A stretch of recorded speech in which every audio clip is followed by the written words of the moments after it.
Perkenalkan, nama saya Naura Nurhidayah dengan NPM AKIT 335. Saya akan menjelaskan tentang manufaktur. Manufaktur adalah sebuah badan usaha atau perusahaan yang memproduksi barang jadi dari bahan baku mentah, kemudian mengolahnya hingga produk tersebut jadi. Lalu perusahaan tersebut menjualnya. Selain dari bahan mentah menjadi produk jadi, perusahaan manufaktur juga mengolah barang mentah menjadi barang setengah mentah atau mengolah barang setengah mentah menjadi barang jadi.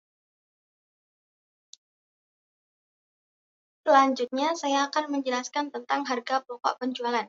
Harga pokok penjualan adalah satu konsep dalam dunia bisnis. Konsep ini merujuk pada biaya yang dikeluarkan oleh perusahaan untuk memproduksi atau memperoleh barang yang akan dijual kepada pelanggan. HPP sangat penting bagi perusahaan karena yang pertama dapat menetapkan harga yang kompetitif, yang kedua dapat mengukur profitabilitas, dan yang ketiga dapat membuat perencanaan keuangan. Harga pokok produksi. Harga pokok produksi adalah semua biaya langsung dan tidak langsung yang dikeluarkan perusahaan untuk proses produksi pada periode tertentu sehingga barang atau jasa tersebut siap untuk dijual. Di dalamnya berisi hal-hal yang berhubungan dengan produksi seperti alat produksi, pengadaan bahan baku, bahan pendukung, dan lain sebagainya. Baik, di sini saya akan menjelaskan perbedaan antara perusahaan dagang dan perusahaan manufaktur. Yang pertama ada perusahaan dagang. Jadi perusahaan dagang ini dia menjalankan kegiatan usaha dengan membeli barang untuk dijual kembali tanpa proses produksi, mengolah, maupun mengubah bentuknya. Yang kedua, dia memperoleh pendapatan pokok dari hasil penjualan barang dagang. Yang ketiga, melakukan perhitungan harga pokok penjualan yang berasal dari nilai persediaan awal ditambah pembelian bersih dan dikurangi persediaan akhir. Kemudian yang keempat, memiliki laba kotor yang berasal dari penjualan bersih dikurangi harga pokok barang yang dijual. Kemudian perbedaannya dengan perusahaan manufaktur, manufaktur itu dia menjalankan operasional bisnis dengan memproses bahan mentah menjadi barang jadi atau barang setengah jadi. Yang kedua, dia memperoleh pendapatan utama dari menjual produk barang. Yang ketiga, memiliki persediaan produk secara fisik. Yang keempat, memiliki biaya produksi yang terdiri dari biaya bahan baku, tenaga kerja, dan overhead. Yang kelima, dia melakukan perhitungan harga pokok produksi dalam laporan keuangan laba rugi. Kemudian ada contoh soal dari perusahaan manufaktur. Dalam data terdapat bahan baku pada 1 Oktober itu 40 juta dan pada 31 Oktober adalah 32 juta. Dan barang dalam proses di tanggal 1 Oktober dia ada 60 juta 500 dan tanggal 31 Oktober 75 juta 250 ribu. Barang jadinya pada 1 Oktober itu 81 juta dan pada 31 Oktober 93 juta 150 ribu. Tenaga kerja langsung 101 juta. Pembelian bahan baku selama Oktober 135 juta 300. Dan ada biaya overhead pabrik yang dikeluarkan selama Oktober, yaitu ada tenaga kerja tidak langsung sebesar 19 juta, penyusutan mesin sebesar 14 juta 750 ribu, biaya air, listrik, daya sebesar 8 juta 700, perlengkapan 5 juta 550 ribu, pajak properti 3 juta 100 ribu, dan biaya lain-lain 7 juta. Nah, dalam data tersebut langsung saja kita masukkan ke dalam rumus yang ada. Jadi harga pokok produksi PT Sumber Daya Oktober 2024 yaitu caranya ada 3 tahap.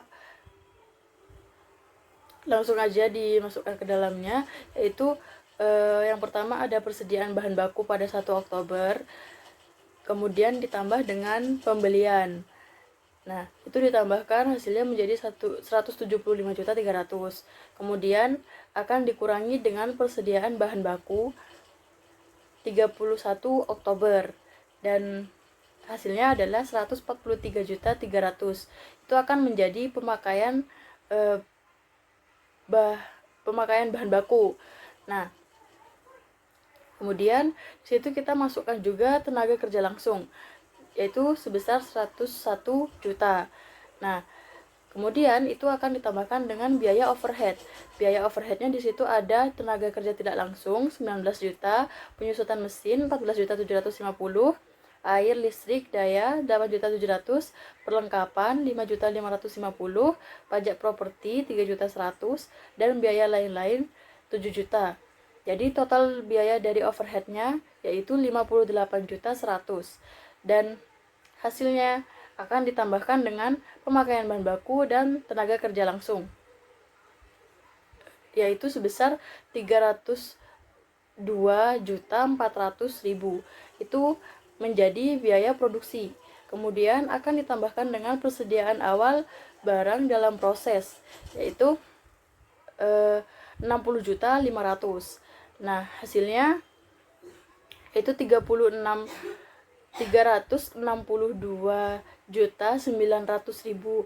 Itu menjadi total biaya manufaktur. Kemudian dia akan dikurangi dengan persediaan akhir barang dalam proses, yaitu 75.250, dan hasil akhirnya akan menjadi harga pokok produksi sebesar 287.650.000. Harga pokok penjualan pada perusahaan manufaktur. Persediaan awal barang jadi tanggal 1 Oktober sebesar 81 juta, ditambah dengan harga pokok produksi yang diperoleh dari soal sebelumnya sebesar 287.650.000, sama dengan 368.650.000. Itu adalah barang jadi yang tersedia untuk dijual. Kemudian dikurangi dengan persediaan akhir barang jadi tanggal 31 Oktober sebesar 93.150.000. Maka harga pokok penjualan sebesar 275.500.000. Baik, di sini saya akan menjelaskan tentang cara menghitung harga pokok penjualan pada perusahaan dagang. Baik, di sebelah sini sudah terdapat soal yang telah dibuat oleh kelompok kami, yaitu PT Fortuna adalah sebuah perusahaan dagang. Berikut adalah data yang tersedia selama periode Januari tahun 2024. Baik, di sini perkiraan retur dari penjualan bulan Januari itu sebesar 3.500.000. Lalu terdapat persediaan pada awal Januari, yaitu tanggal 1 Januari, itu sebesar 5.350.000. Lalu persediaan pada tanggal 31 Januari itu sebesar 8.500.000. Lalu pembelian sebesar 17.650.000. Lalu retur dan potong pembelian sebesar 4.750.000. Lalu diskon pembelian sebesar 1.500.000. Lalu ongkos kirim pembelian sebesar 990.000.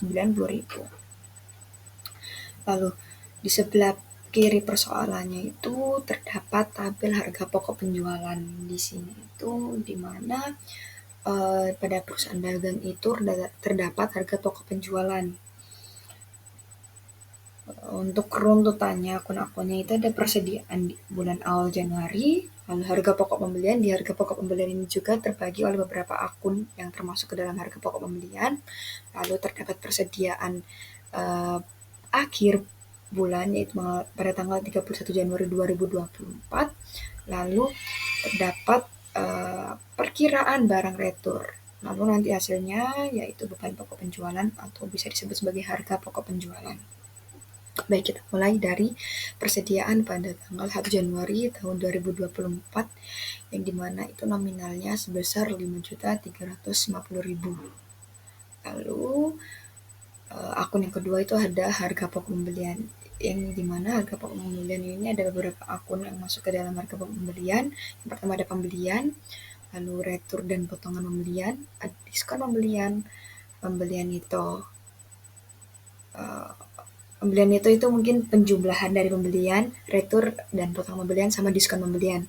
Lalu kan ada hasilnya tuh, yaitu pembelian neto. Nanti pembelian neto itu ditambahkan lagi oleh ongkos kirim pembelian.